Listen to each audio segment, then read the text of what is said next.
Hi guys, got a leveling build here for the engineer on Guild Wars 2.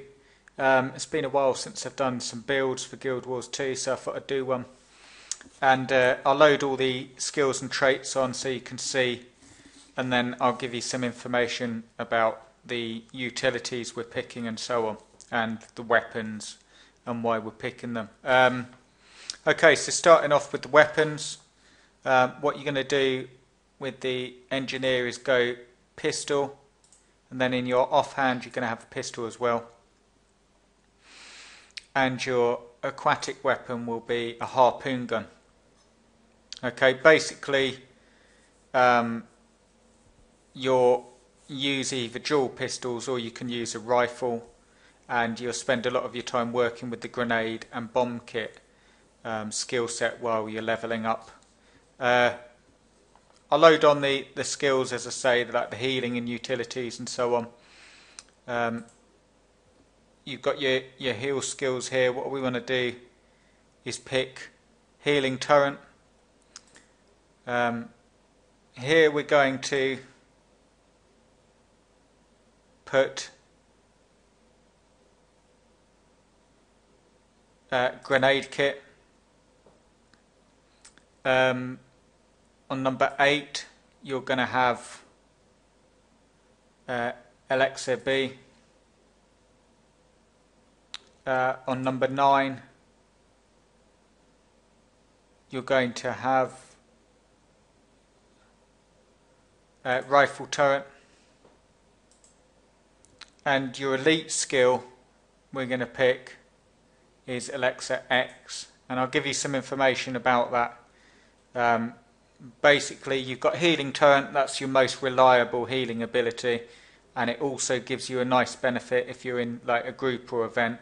And Elixir H you can use as well, that's a good option once you've put all your points in your alchemy traits, but it's got a random effect which isn't that reliable, so that's why I've sort of put the skills on like that, the utilities. You can adapt your utilities obviously to different combat situations, but generally you've got grenade kit in this case, or you could use bomb kit, whichever you personally prefer. Both are good fun and great for leveling, and you can also use this as your primary weapon. You've got Elixir B, which gives you some great boons that increase your damage and make you nearly unstoppable for a short time, and you can also use it if you get into trouble to maximize damage output. And you've got net turret as well, which is a turret that immobilizes your enemies every few seconds, which is a good survivability tool. And lastly, you've got Elixir X, which is elite skill for all situations, and you can replace that if you want to with a racial ability. Now I'll put the traits on. What we want to do is, the first tree you want to fill out is inventions, and I'll just load this on and put 20 on there. And the skills, protective shield and reinforced shield. Basically it gives you a large amount of survivability in the early levels, and it gives you some useful supplemental effects with the protective shield and the reinforced shield. So it's basically survivability that we're dealing with there.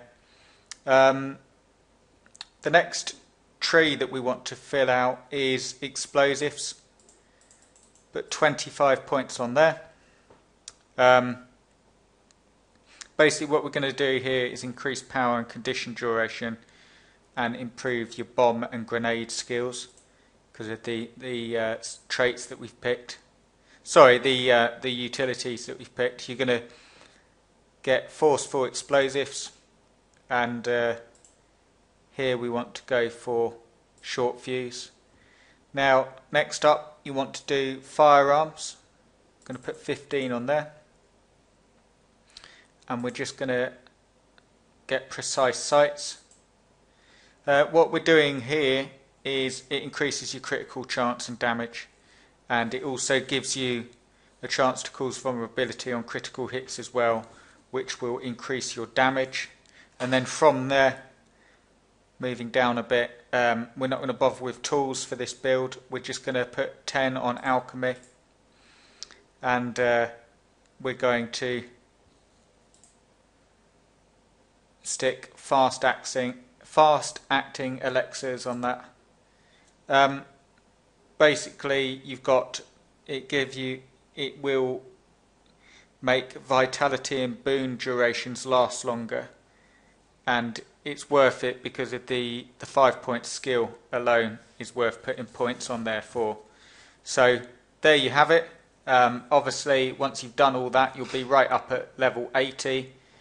It's but you can follow this as a guide as you're leveling. Feel free to swap about the skills and so on, and let me know what other builds you want to see. That's a leveling build for the engineer on Guild Wars 2. Cheers, guys.